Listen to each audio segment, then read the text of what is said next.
Amados irmãos, a paz do Senhor, que bênção poder estar aqui mais uma vez com vocês para juntos falarmos a respeito das lições bíblicas, não é?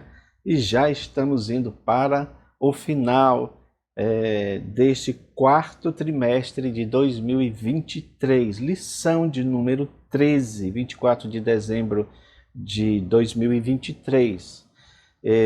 O tema da nossa lição é o propósito de missões, que você pode acompanhar aí pela capa, né? Propósito de missões, fizemos uma capa aí bem caprichada, porque fala a respeito do leão e do cordeiro. Cristo como leão e Cristo como cordeiro, evidentemente no livro de Apocalipse. Mas nós podemos também acompanhar aqui pelo nosso gráfico esboço, tá bom, irmãos? O gráfico esboço, desta vez ele vem um pouquinho diferente, porque nas demais lições nós temos 3 tópicos, porém nesta lição, na lição de número 13, nós temos apenas 2 tópicos. Eu, por minha conta, adicionei ali alguma informação a mais que eu acredito que vai ser importante também para essa lição. Se você se sentir à vontade, pode utilizá-la, né? Você vai entender o que é que nós colocamos ali, mas se não, você pode ficar apenas com os 2 pontos que são importantes. Tema da lição, o propósito de missões. Textuário diz assim: porque se anuncio o evangelho, não tenho do que me gloriar, pois me é imposta esta obrigação. E ai de mim, se não anunciar o evangelho. Isto é Paulo dizendo para os irmãos de Corinto, né? Então estamos lá na primeira epístola de Coríntios, capítulo 9, versículo 16. E a verdade prática diz: pregar o evangelho a toda criatura não é uma opção, ou seja, não é algo que nós fazemos se a gente quiser fazer, mas sim é uma imposição divina, é um mandamento divino, é uma obrigação que Deus nos coloca para que a gente possa fazer, tá bom? Dito isto, meus irmãos, você tem aqui o gráfico esboço dividido, conforme falei, em 2 pontos, tá bom? Primeiro ele fala sobre o alvo da obra missionária, o fundamento da realidade salvífica, um propósito global, né? E também, além de ser só 2 pontos, os subpontos, que geralmente são 3, aqui também nessa lição apenas 2, ou seja, ela está bem resumida, tá? Por isso que tem uma oportunidade de você sempre acrescentar mais coisas que vá ajudar no entendimento do tema da lição, tá bom? Segundo ponto diz: pregar o evangelho, a responsabilidade de todo cristão. Aí o primeiro subponto, qual é a nossa disposição? E aí ele também, no segundo ponto, ele tira uma parte do versículo de Paulo: pois me é imposta essa obrigação, que é exatamente a parte que está lá no textuário de 1 Coríntios 9, 16. Ok, meus irmãos? Meus amados, vamos dar aqui continuidade, e eu quero falar sempre, né? Nós sempre estamos falando aqui sobre a questão da palavra-chave, e a palavra-chave aqui não é outra senão esta, que fala de propósito, tá? Amados, essa palavra propósito, no latim é proponere, que significa lançar à frente, ou olhar aquilo que está na minha frente, tá bom?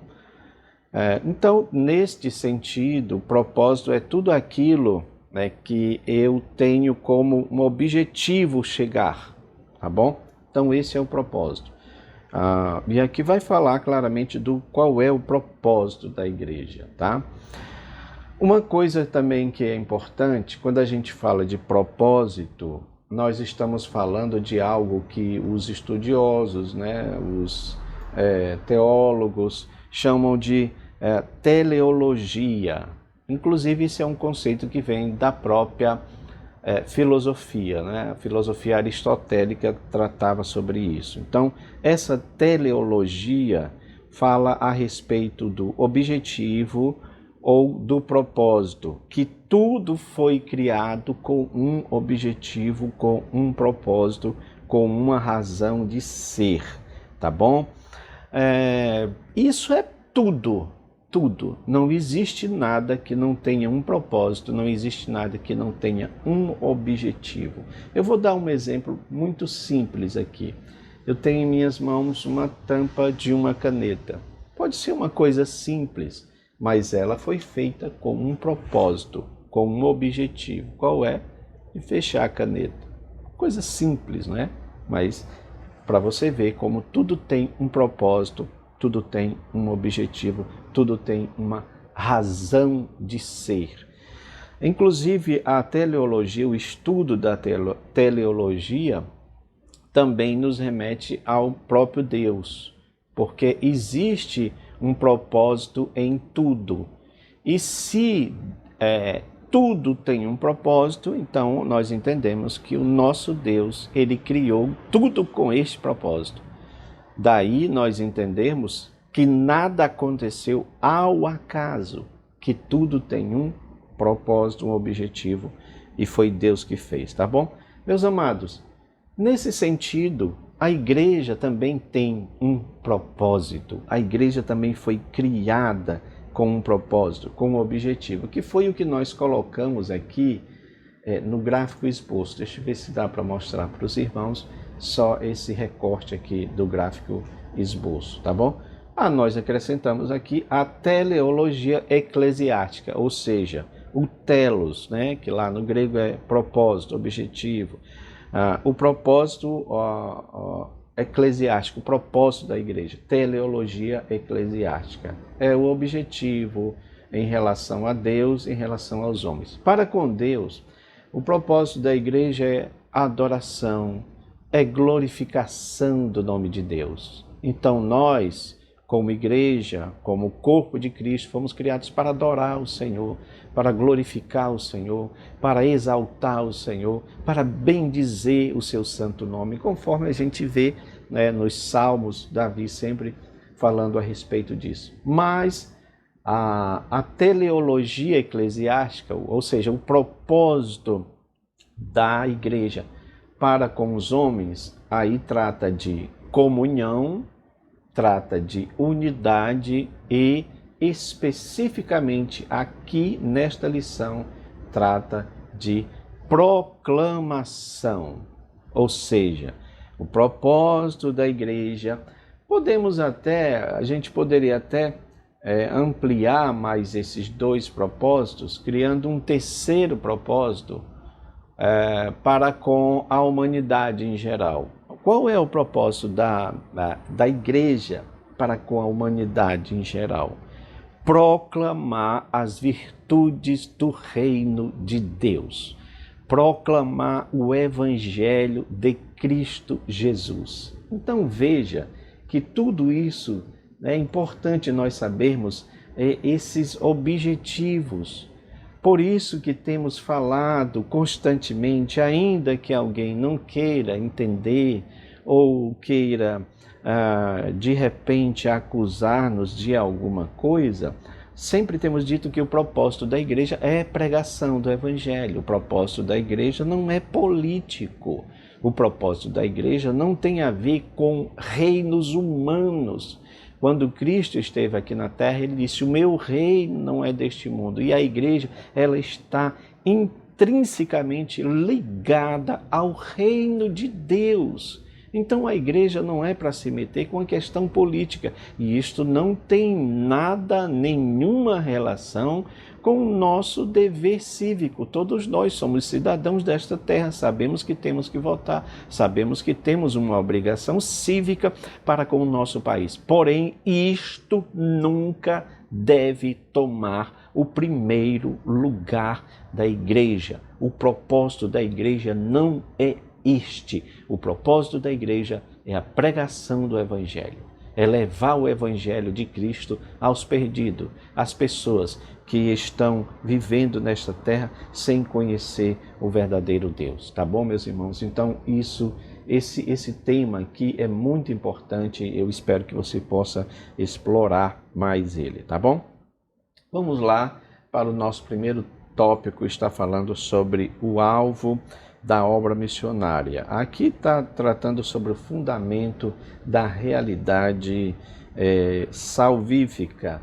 E eu não citei para vocês, mas os irmãos que são estudantes, né, da nossa lição sabem claramente que o texto da leitura bíblica em classe está em Apocalipse capítulo 5, versículo 9 a 14. Meus irmãos, particularmente eu gosto muito desse texto, inclusive eu até tenho pregado sobre isso, né? Apocalipse capítulo 5, quando está falando do Cordeiro, da visão que João tem do Cordeiro no trono, e você pode acompanhar aí pelas imagens, né? Então está mostrando Cristo como o leão, Cristo como o Cordeiro, tá? Só para nós explicarmos um pouco, eu vou me basear aqui no esboço que nós temos já preparado sobre esse tema. Esse contexto aí está falando da visão de João no Apocalipse, quando ele está na presença de Deus, ele foi arrebatado, né? No capítulo 4, Deus chama ele, vem aqui, sobe aqui, né? E ele tem uma visão. A visão é de um cordeiro no trono, tá? E tem os 24 anciãos, né? Os 24 anciãos que estão prestando reverência ao cordeiro. Quando João tem essa visão, também o anjo ele faz uma pergunta para João. Estamos aqui, né? Estamos acompanhando também na palavra de Deus. E vi um anjo forte bradando com grande voz, dizendo: quem é digno de abrir o livro e de desatar os seus selos? Uma pergunta foi feita: quem é digno de abrir o livro e de desatar os seus selos? Exatamente pelo fato de que o Cordeiro ele está no trono, e acima do trono você tem uma visão de um livro, aquele livro, tá bom, meus irmãos, em formato de pergaminho, né, que vocês sabem, tá bom, com os selos, os 7 selos colocados sobre ele, tá? E o anjo faz essa pergunta. Por que o anjo pergunta sobre a capacidade de alguém, como se alguém precisasse ter uma capacidade moral, meritória, para abrir o livro? Primeiramente, o que a gente precisa entender, meus irmãos, sobre esse livro? Esse livro, ele fala claramente da história humana, tá? Ele está falando da história humana. E nós colocamos aqui que os gregos tinham aquela ideia de mostrar a história como sendo cíclica, né? Daí muitas outras doutrinas vieram por conta disso. Por exemplo, a doutrina da reencarnação, que é pregada pelos nossos amigos espíritas, né? Vem dessa ideia cíclica, que é a história vai passando por ciclos. Por isso que dá a oportunidade para o homem retornar, para o homem voltar novamente, segundo essa teoria, tá? Neste sentido, a história nunca teria um final, mas nós iríamos ver sempre o mal imperando, a violência, a feitiçaria, a idolatria, a prostituição, assaltos, roubos, doenças e todas essas coisas, as guerras. Então, o que eles pregam é que a história é cíclica. Mas o que nós entendemos pela palavra de Deus e o que está no livro de Apocalipse é que, embora pareça a história cíclica, porque às vezes nós olhamos e dizemos, essas coisas estão se repetindo, no passado existia e agora está voltando de novo. Parece ter essa ideia, mas a Bíblia mostra que a história está indo para uma conclusão, a história está indo para um final. E isso é importante, porque aí entra o propósito da igreja, tá? Por isso que nós estamos falando sobre isso.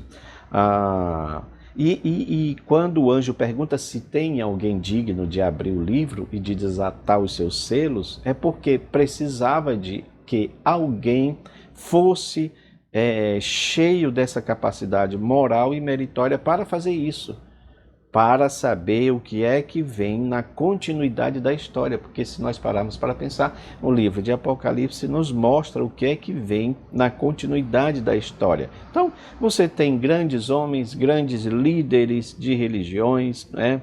Mas que nenhum deles teve a capacidade de desatar o livro. Quais são esses grandes homens? Onde é que estão esses grandes homens? Onde é que estão os grandes filósofos? Onde é que estão os grandes cientistas? Onde estão os grandes historiadores? Ou seja, quem é que pode dar um final,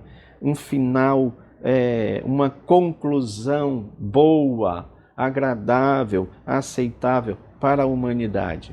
Nenhum desses homens tem essa resposta. Nenhum desses homens tem poder para tal. Nenhum desses homens tem dignidade, capacidade para tal. E o que é que acontece então? João está chorando. João está lamentando, porque não havia ninguém digno de abrir o livro e nem de desatar os seus selos, né? A construção grega desse choro de João não é apenas algo de escorrer uma lágrima. Ele está chorando copiosamente, como se estivesse soluçando, como se estivesse em grande agonia. De certa forma, meus irmãos, esse é o choro que deveria ser o choro da igreja. É o choro que Tiago diz: chorai, lamentai as vossas misérias. É o choro que Jesus fala nas bem-aventuranças. Bem-aventurados que choram. Uma pergunta: será que quando você vê o caso daquela família evangélica, a esposa, as duas filhas, que um elemento entrou na casa, abusou sexualmente delas e tirou a vida daquela família, aquilo não choca a gente? Aquilo não traz lágrima aos nossos corações? De ver a maldade no mundo, de como a maldade está crescendo no mundo. E eu pergunto, reencarnar vai resolver esse problema? Não! Quem tem resposta para esses problemas da humanidade, e eu estou falando de uma coisa pontual aqui, mas nós podemos ampliar isso para grandes maldades, grandes misérias, grandes desgraças que acontecem no mundo, que são perpetradas pelo próprio homem. Quem vai dar um fim em tudo isso, meus irmãos? A história precisa ir para um final. Eu não acredito de forma alguma pela Bíblia que essa coisa cíclica vai ficar se repetindo por sempre, sempre, sempre, eternamente. Então, o choro de João é uma representatividade do choro da igreja. Nós deveríamos chorar nesse sentido. O nosso choro deveria ser aquele choro da oração última do Apocalipse: Maranata, ora vem Senhor Jesus. Então o choro de João é uma súplica. O choro de João é um clamor para Deus vir e colocar um ponto final em todas essas coisas. Não se engane, isso é uma mensagem, meus irmãos, que nós deveríamos pregar sempre nas nossas igrejas. O mal só vai acabar quando Cristo implantar o seu reino sobre esta terra. O mal só vai acabar quando Deus concluir todas as coisas. É por isso que João chora. O choro de João tem a ver também com os gemidos de Romanos 8. A terra geme, nós gememos, o Espírito Santo também geme, são os três gemidos. A terra geme por causa da maldição que o homem colocou nela. Por isso que nós estamos vendo tantos desastres naturais, catástrofes naturais, desequilíbrio do clima, no planeta de maneira geral. É a terra gemendo, é a terra chorando, meus irmãos. Mas nós também choramos. Choramos quando algum parente nosso morre de alguma doença.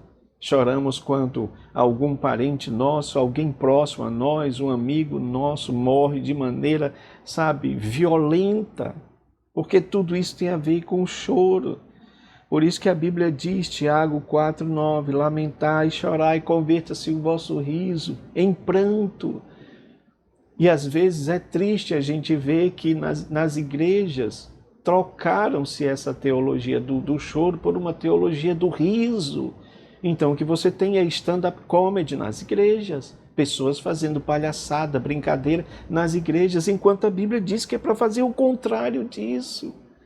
Você vê, por exemplo, Jesus chorando na ressurreição de Lázaro, um dos menores textos da Bíblia. Jesus chorou, João 11:35. Você vê Jesus chorando por Jerusalém, Jerusalém, Jerusalém, que mata os profetas. Será que até hoje Jesus não está chorando também por Jerusalém? Por esse povo, que é o povo escolhido de Deus, mas que rejeita o Cristo, que diz que ele é um impostor, que diz que ele não é o Messias, que diz até que ele nem existiu. Eu tenho visto vários vídeos e recortes e artigos e pronunciamento de rabinos judeus. Eles falam coisas horrorosas a respeito de Jesus. Isso é para a gente chorar. É o choro de Jeremias lamentando a destruição de Jerusalém. Está lá em Lamentação 1:6. Então, meus irmãos, eu quero dizer para vocês que este choro de João, mediante essa situação do livro que está selado, que precisa ser aberto, é um choro que todos nós deveríamos entender, porque isso mostra que a igreja ficaria incompleta, que a história ficaria incompleta, sem desfecho, se não abrisse o livro. Então, por isso que a gente precisa clamar, Maranata, vem Senhor Jesus. Tá bom? Olha só, apesar de João estar chorando, há uma palavra que é dita para ele: não chores. Alguém estanca o choro de João. Ele diz: não chores, porque aqui, olha só, um dos anciãos diz: não chores, eis aqui o leão da tribo de Judá, um dos símbolos de Jesus. Eis aqui a raiz de Davi, que venceu para abrir o livro e de desatar os seus selos. Então, aquele ancião diz: não chore, João, porque tem um digno. A pergunta no início foi: quem é digno? E João chora porque não havia ninguém. É dito aqui que não havia ninguém, nem em cima na terra, nem debaixo, nem no céu, nem embaixo na terra. Não havia ninguém digno. Mas até que o choro de João, ele teve um efeito, porque alguém chega e diz: olha, não chore, está aqui alguém que é digno de abrir o livro, ou seja, está aqui alguém que é capacitado para abrir o livro, para dar continuidade à obra da história humana, da redenção humana. Quem é esse? É o leão da tribo de Judá. Gênesis 49:9. É um símbolo, um título messiânico. Quando fala desse símbolo do leão, está falando da continuidade, está falando desse conquistador, desse símbolo que é, na verdade, o Cristo que conquista. Eu quero ler para vocês aqui um texto que eu achei muito interessante, quando ele fala do cordeiro e do leão. O símbolo do cordeiro transmite uma lição maravilhosa, pois além de expressar a preciosidade do sacrifício, o cordeiro era usado para o sacrifício, também dá a lição de mansidão, humildade, inocência incapacidade para agressão, ou seja, um cordeiro não é um animal feroz. Então tudo isso combina com Cristo. Aprendei de mim que sou manso e humilde de coração. Você se lembra de Jesus falou isso? Mas como o leão, ele é o juiz de vivos e mortos. Ou seja, ele tem esses dois contrastes. Porque o leão, ao contrário do que se vê no filme de Nárnia, não é? Que ali quem morre é o leão. Mas não é o leão que morre. Quem morre é o cordeiro. Né? Então, como o leão ele é juiz de vivos e mortos, ele condenará no juízo final para a morte eterna os ímpios e todos os que se esquecem de Deus. Essa também é uma mensagem que muita gente não quer mais pregar, né? A mensagem da condenação final. Como o Cordeiro é o Salvador compassivo, capaz de perdoar, transformar a vida, amar o pecador de maneira indescritível. Ele não veio para matar, mas veio para dar sua própria vida, e dar a sua própria vida e dar a vida às pessoas, a vida abundante. Ou seja, veio para livrar as pessoas da morte. E ele conclui aqui com algo muito interessante, esse autor. Cristo breve virá com a doçura do Cordeiro e arrebatará a sua igreja para estar com ele em glória. Mas depois, algum tempo, ele voltará como leão e destruirá o anticristo e o seu império. Que coisa maravilhosa, meus irmãos. Meus amados, o Cordeiro é aquele que efetuou a nossa redenção. O Cordeiro é aquele que efetuou a nossa remissão. O Cordeiro é aquele que efetuou a nossa propiciação, a nossa expiação e a nossa glorificação futura. Estas são mensagens inegociáveis que a igreja, que todos nós temos obrigação de pregar às pessoas. E é interessante que esse Cordeiro, ele não fez isso só por Israel, ele não fez isso só pelos judeus, mas aqui é dito que ele fez isso por pessoas. Aqui, olha, versículo 9. E cantavam um cântico dizendo, digno és de tomar um livro. Isso falando para o Cordeiro, a canção para o Cordeiro.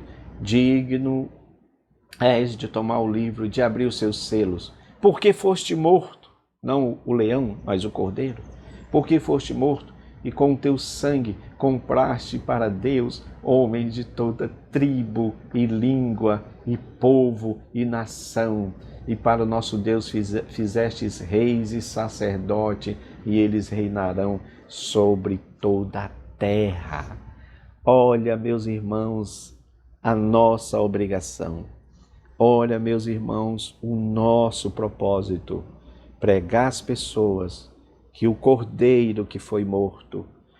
Meus irmãos, isso aqui tem muita coisa para a gente falar a respeito disso, que a gente precisa falar.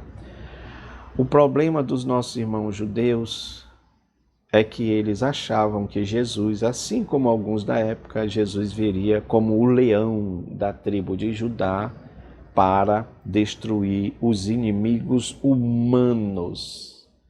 Eles não entendem que Jesus veio como o Cordeiro de Deus para redimir, para resolver primeiro o problema do homem, da nossa própria carnalidade, do nosso próprio pecado. Se você vê a interpretação que eles fazem de Isaías 53, é algo triste, porque eles querem dizer que tudo ali se refere à nação de Israel.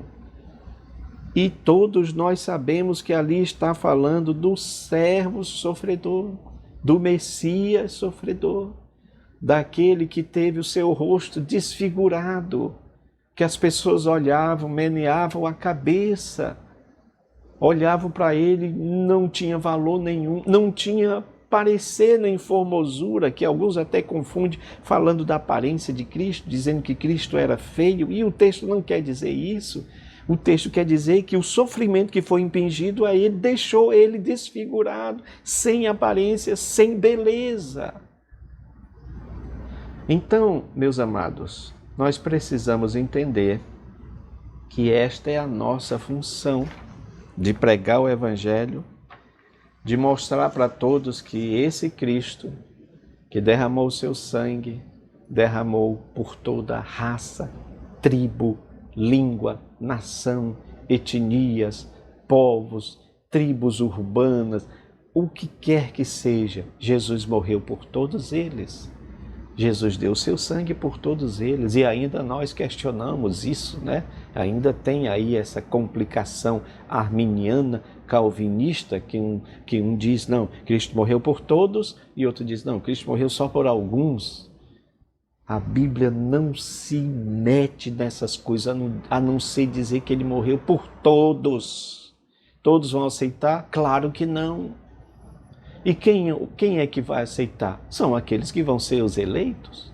Não tem por que a gente ter nenhum tipo de discussão em relação a isso. E o que me chama a atenção é que depois você tem aí um texto muito lindo, não é, de uma adoração maravilhosa de toda a criação, porque aí eu acredito que é como se, estamos aqui no capítulo 5 de Apocalipse, é como se ele adiantasse para mostrar o que vai acontecer lá no futuro. Então, lá no futuro, com a terra restaurada, com tudo renovado, há uma alegria em toda a criação. Então, aqui você tem uma linguagem poética, não é?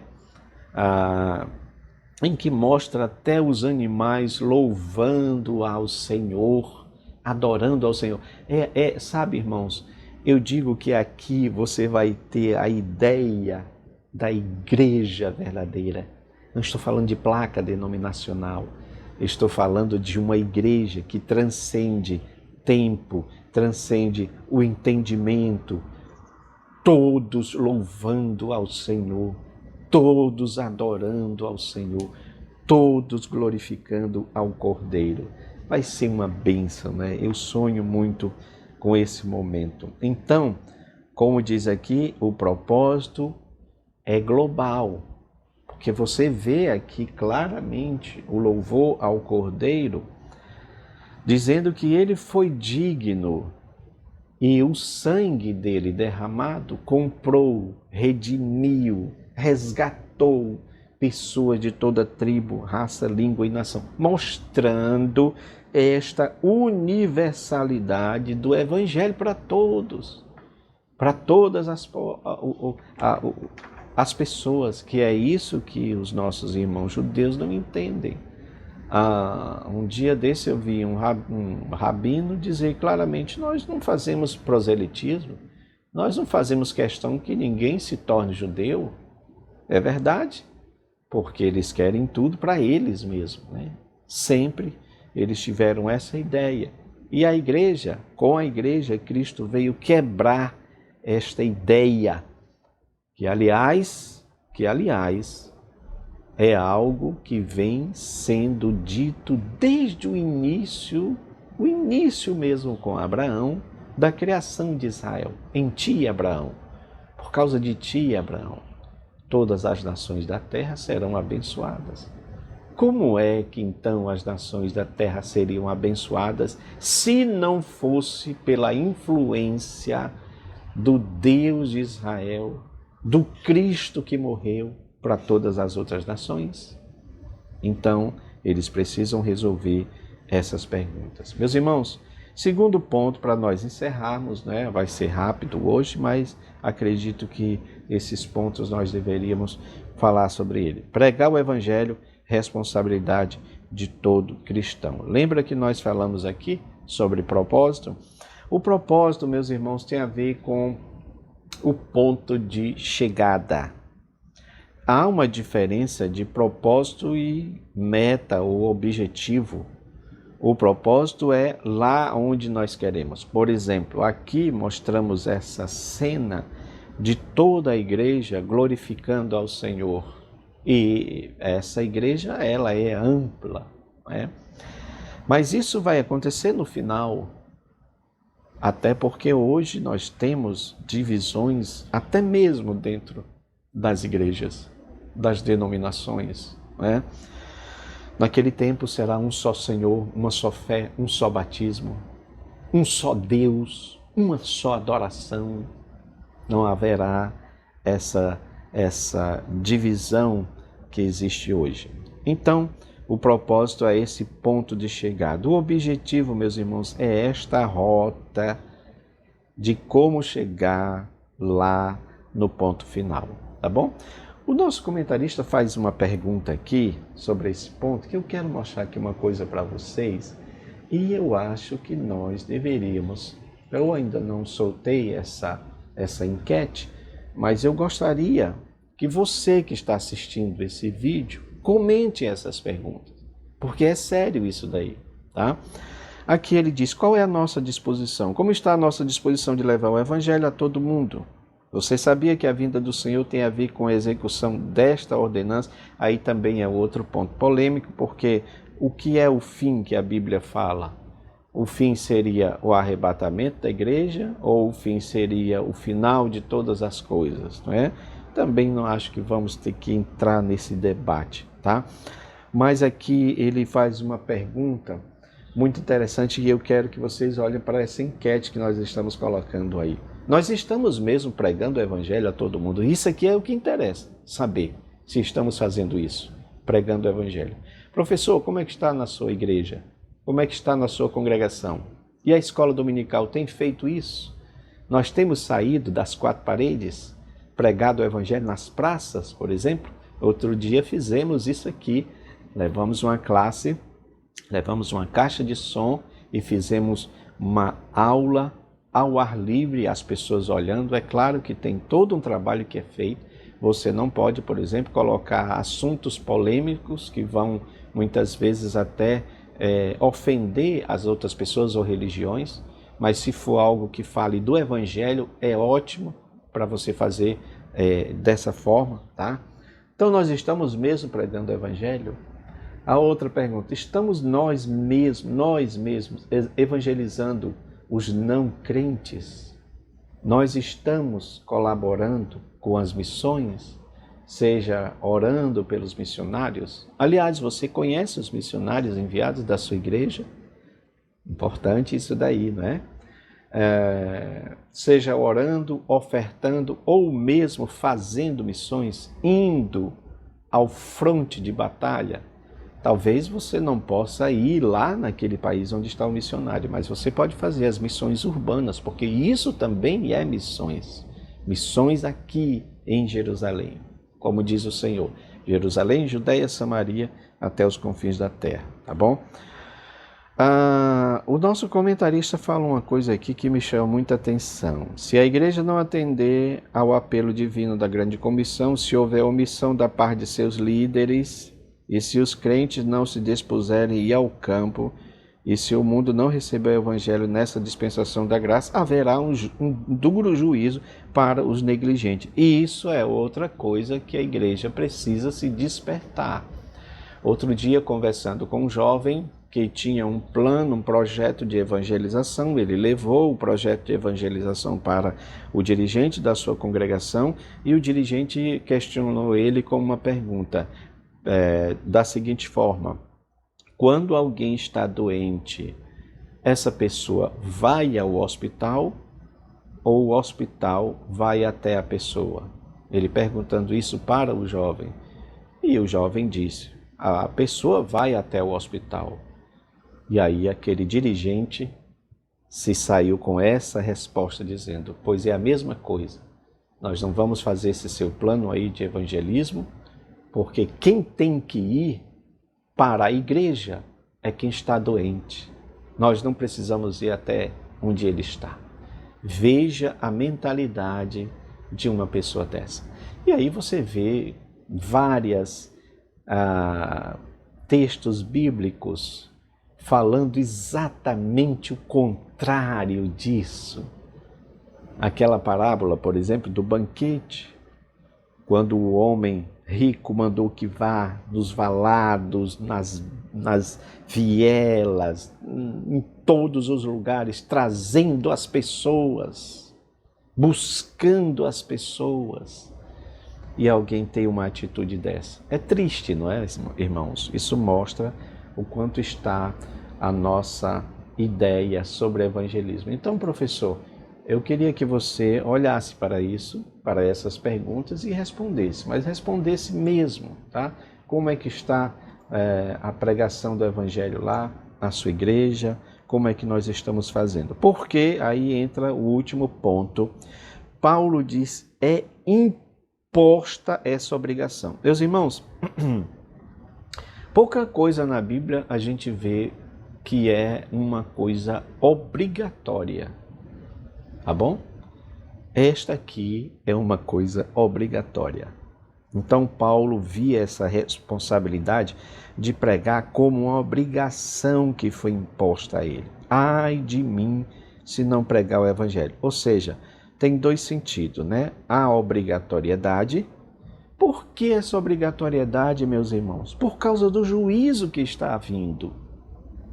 Eu tenho dito que nós estamos falhando nessa parte de falar do juízo, ainda que eu entendo que nós precisamos falar isso com uma certa prudência, porque não adianta você apontar para o pecador e dizer que ele está no inferno, porque aí você está julgando.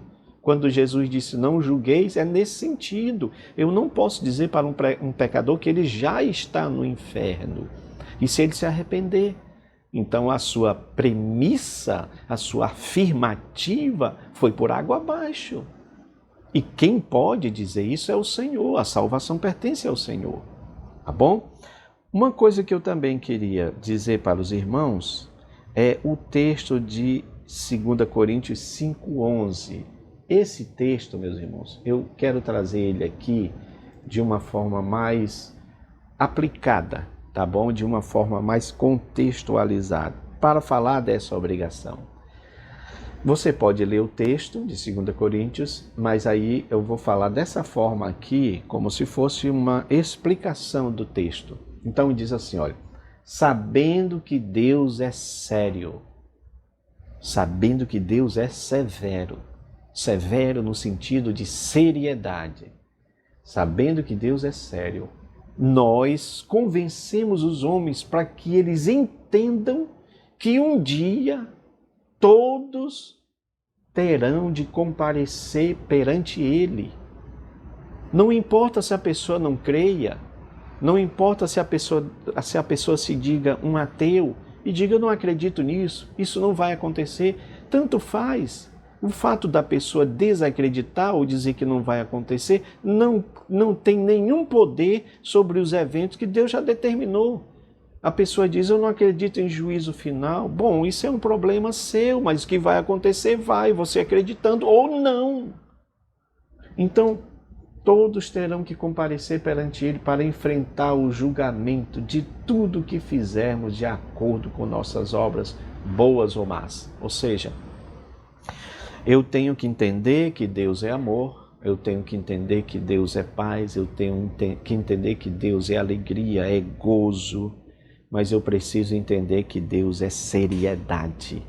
O meu pai, que faleceu este ano, sempre falava isso. Deus é sério. E é verdade, meus irmãos. Então Paulo diz, conhecendo a seriedade de Deus, conhecendo que Ele vem julgar a terra, conhecendo que o julgamento é isto que eu quero dizer em alto e bom som. O julgamento de Deus é inevitável. Conhecendo que o julgamento de Deus é inevitável, o que é que nós fazemos, meus irmãos? Pregamos sobre o arrependimento. Pregamos sobre a salvação em Cristo Jesus. Pregamos que só Cristo é aquele que nos livra da ira vindoura. Meus queridos, eu quero agradecer vocês estarem até aí agora nos ouvindo, mas eu quero pedir que vocês, por favor, interajam com essas perguntas. Se não aqui no YouTube, mas você pode interagir também lá no Facebook, porque nós vamos colocar essas questões lá, tá bom? Que Deus nos abençoe, que dê um Natal cheio da presença de Deus. Em nome de Jesus. Amém.